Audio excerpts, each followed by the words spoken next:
अस्सलाम वालेकुम स्टूडेंट्स, मैं हूं अलमदार हुसैन और आज हम पढ़ने जा रहे हैं ET 364 की बी बुक हमने स्टार्ट की हुई है जो कि इंडस्ट्रियल इलेक्ट्रॉनिक्स से रिलेटेड है और इसका चैप्टर नंबर 3 स्टार्ट करने जा रहे हैं।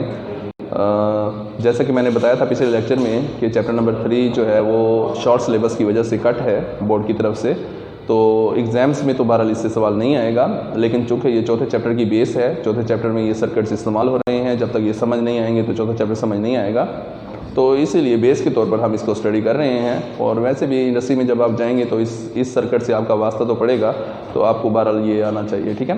तो इस तीसरे चैप्टर में जो चीज़ पढ़ने जा रहे हैं उसका नाम है इन्वर्टर।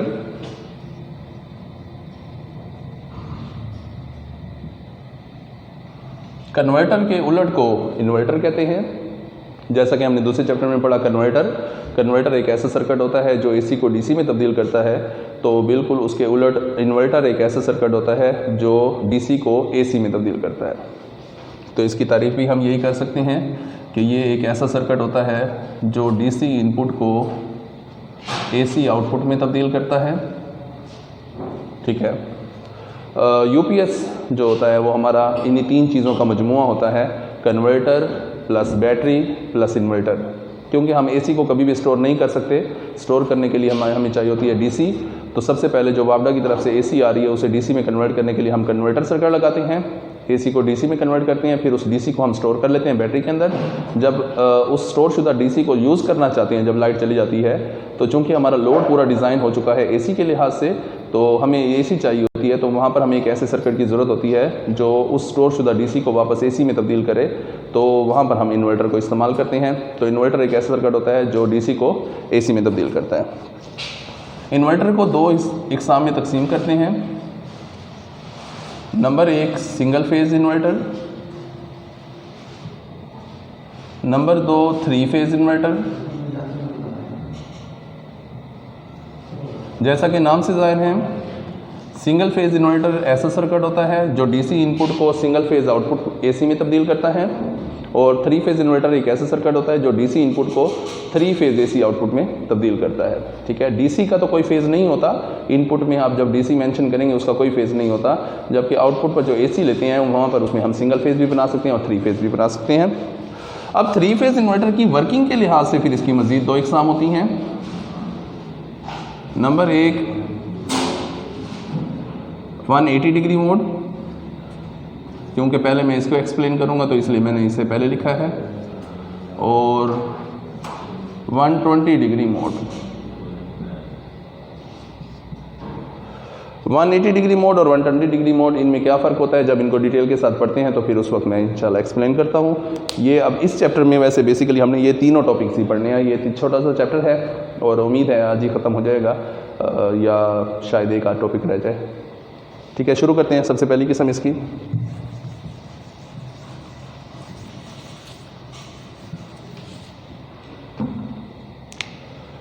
तो सबसे पहले पढ़ने जा रहे हैं सिंगल फेज़ इन्वर्टर। इसकी तारीफ करेंगे कि ये एक ऐसा सर्किट होता है जो डीसी इनपुट को सिंगल फेज़ एसी आउटपुट में तब्दील करता है। ये एक ऐसा सर्किट होता है जो डीसी इनपुट को सिंगल फेज़ एसी आउटपुट में तब्दील करता है, इसलिए इसको सिंगल फेज़ इन्वर्टर कहते हैं, ठीक हो गया।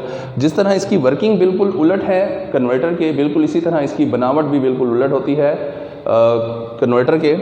जिस तरह हमने कन्वर्टर पढ़ा उसमें हमने 4 SCR लिए थे और उन चारों SCRों का रुख नीचे की तरफ था।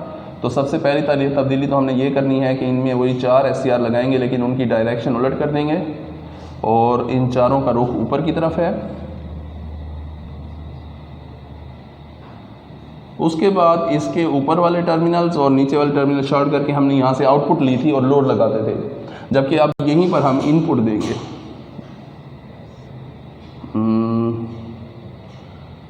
सॉरी, डायरेक्शन मैंने उलट में से की ही नहीं है।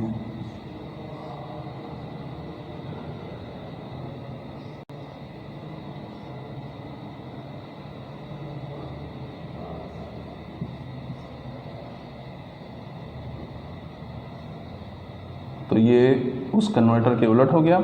अच्छा, यहाँ से अब हम इनपुट देंगे और इनपुट हमारी डीसी होगी, तो वो हम बैटरी से दे रहे हैं। ठीक हो गया।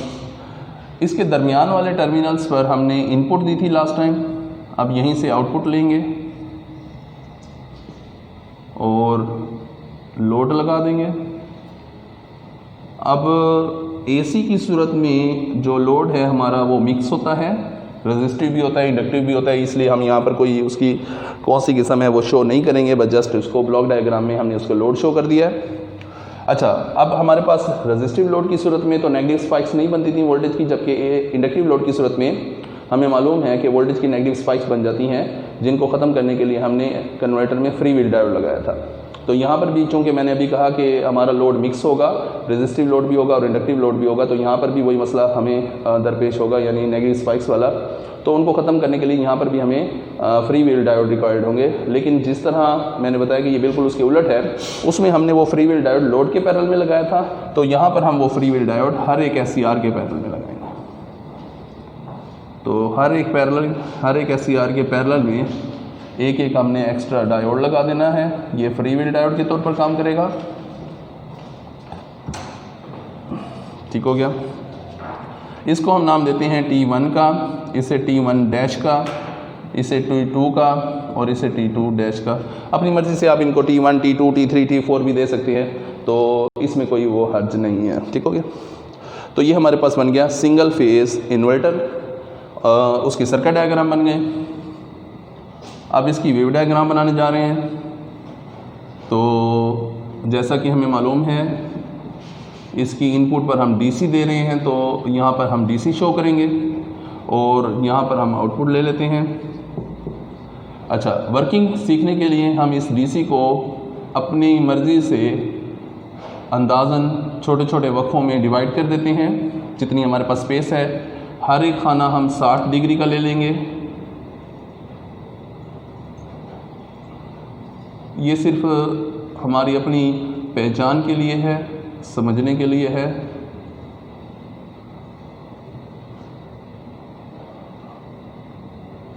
हमें मालूम है एक हाफ साइकिल 180 डिग्री का होता है, तो जहाँ जहाँ 180 डिग्री है वहाँ पर हम निशान लगा लेंगे और यहाँ पर लिख देंगे T1, T1 बार, बल्कि यहाँ लिख देते हैं G1, G2, G1 and G2 and so मोर। ये चलता रहेगा सिलसिला। G1, G2 क्या है ये देखते हैं। यहाँ तक अब हमारे पास बन गया सिंगल फेज इन्वर्टर की सर्किट डायग्राम और उसकी वेव डायग्राम। अब इसकी वर्किंग सीख रहे हैं, ये कैसे काम करता है। तो देखते हैं, हम ये देखते हैं कि बैटरी का जो ये पॉजिटिव टर्मिनल है T1 के एनोड को मिल रहा है और यही पॉजिटिव टर्मिनल T2 के भी एनोड को मिल रहा है, जिसकी वजह से T1 और T2 दोनों फॉरवर्ड बायस हो गए हैं। बिल्कुल सेम इसी तरीके से ये बैटरी का नेगेटिव टर्मिनल T1 डैश के कैथोड को मिल रहा है और यही नेगेटिव टर्मिनल T2 डैश के भी कैथोड को मिल रहा है, जिसकी वजह से T1 डैश और T2 डैश भी दोनों भी फॉरवर्ड बायस हैं। तो हम देखते हैं कि एट अ टाइम चारों SCR फॉरवर्ड बायस हैं, लेकिन काम वो करेगा जिसे हम गेट पल्स देंगे। तो SCR की 3 रिक्वायरमेंट्स होती हैं, एनोड, कैथोड और गेट। तो इसकी 2 रिक्वायरमेंट्स तो पूरी हो रही हैं, एनोड और कैथोड की, जबकि इसकी गेट जिसको देंगे गेट पल्स वही काम करेगा। तो वो हम देखते हैं कि किसको गेट पल्स देते हैं। शुरू में हम सबसे पहले T1 और T2 डैश इन दोनों के गेट्स को शॉर्ट करके एक कॉमन गेट निकाल लेते हैं, जिसे हम नाम देंगे G1 का। अब जब हम G1 पर गेट पल्स देंगे तो ये पॉजिटिव गेट पल्स T2 बार को भी मिलेगी और यही पॉजिटिव गेट पल्स T1 को भी मिलेगी, जिसकी वजह से T1 और T2 डैश दोनों कंडक्ट करना शुरू कर देंगे, क्योंकि इनकी तीनों की ज़रूरियात पूरी हो गई हैं। हमें मालूम है करंट पॉजिटिव से चलता है, पॉजिटिव से करंट चला और ये T1 बार में से होता हुआ जब ये इस तरफ जाना चाहता है, ये तो काम ही नहीं कर रहा, इसलिए मजबूरी है ये सारा करंट मुड़ जाएगा लोड की तरफ और लोड में से होकर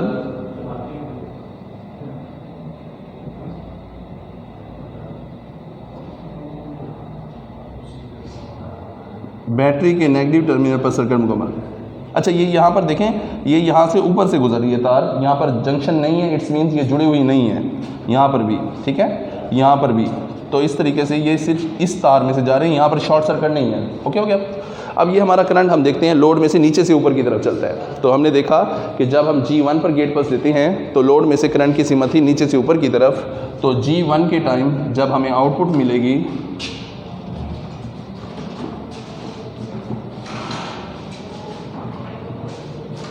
तो वो नीचे से ऊपर की तरफ मिलेगी ये।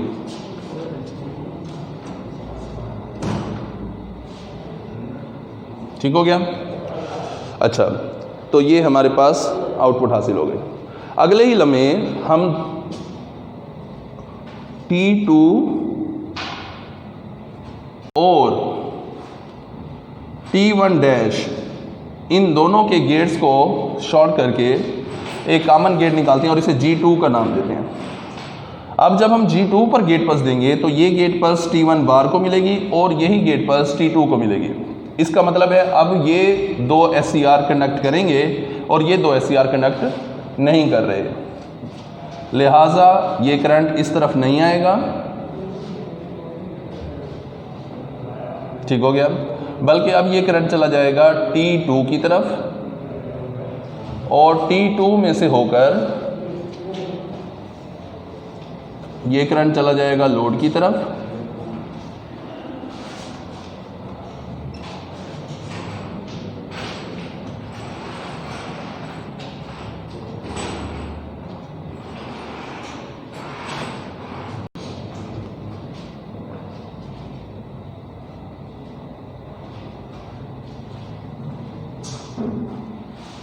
और ये लोड में से होकर T1 डैश में से होकर नेगेटिव सर्किट मुकम्मल। तो हम देखते हैं कि अब जब हमने G2 पर गेट पल्स दिए तो करंट की सीमत ऊपर से नीचे की तरफ हो गई है। तो लोड में से करंट की सीमत तब्दील हो गई, तो हमें आउटपुट पर एक ऐसा करंट हासिल हो रहा है जिसकी सीमत हर लम्हा तब्दील हो रही है। और हमें मालूम है एक ऐसा करंट जिसकी डायरेक्शन तब्दील होती रहती है वो AC करंट होता है। तो हमने इस आउटपुट पर AC बना ली है। अब हम जब G2 को गेट पल्स देंगे तो हमें आउटपुट पर पॉजिटिव हाफ साइकिल मिला। दोबारा जब G1 पर गेट पल्स देंगे तो नीचे से ऊपर की तरफ, दोबारा जब G2 पर गेट पल्स देंगे तो ऊपर से नीचे की तरफ, ये सिलसिला चलता रहेगा। और हमारे पास पल्सेटिंग AC हासिल हो गई। जिस तरह रेक्टिफायर या कन्वर्टर की आउटपुट पर हमें पल्सेटिंग DC हासिल होती थी, तो यहाँ पर जो AC हासिल हो रही है ये पल्सेटिंग AC है। इसमें DC के अज्जा मौजूद हैं, खालिस AC नहीं है। इसकी आउटपुट पर हमें फ़िल्टर लगाना पड़ेगा, जो हमने सेकेंड ईयर में बेसिक इलेक्ट्रॉनिक्स में पढ़ा था, हाई पास फिल्टर। वो प्योर AC हमें बनाकर आउटपुट पर दे देगा। तो इस तरीके से हम DC इनपुट को उसके मुतबादिल AC आउटपुट में तब्दील कर सकते हैं। और उसके साथ साथ हम इन पॉजिटिव हाफ साइकिल और नेगेटिव हाफ साइकिल का दौरानिया कंट्रोल करके हम इसकी फ्रिक्वेंसी कंट्रोल कर सकते हैं। जितना ज़्यादा दौरानिया रखेंगे उतना टाइम पीरियड ज़्यादा होगा। और हमें मालूम है time period is inversely proportional to frequency के। तो जितना टाइम पीरियड ज़्यादा होगा उतनी फ्रिक्वेंसी कम होगी, और अगर हम यही टाइम पीरियड कम रखेंगे तो फ्रिक्वेंसी ज़्यादा होगी। तो इस तरह हम इन गेट पल्सेस को कंट्रोल करके हम आउटपुट पर हासिल होने वाली AC की फ्रिक्वेंसी भी कंट्रोल कर सकते हैं। तो ना सिर्फ हम DC को AC में कन्वर्ट कर सकते हैं, बल्कि हम साथ साथ उसकी फ्रिक्वेंसी को भी कंट्रोल कर सकते हैं। इसलिए इसे सिंगल फेज इन्वर्टर कहते हैं। ठीक है।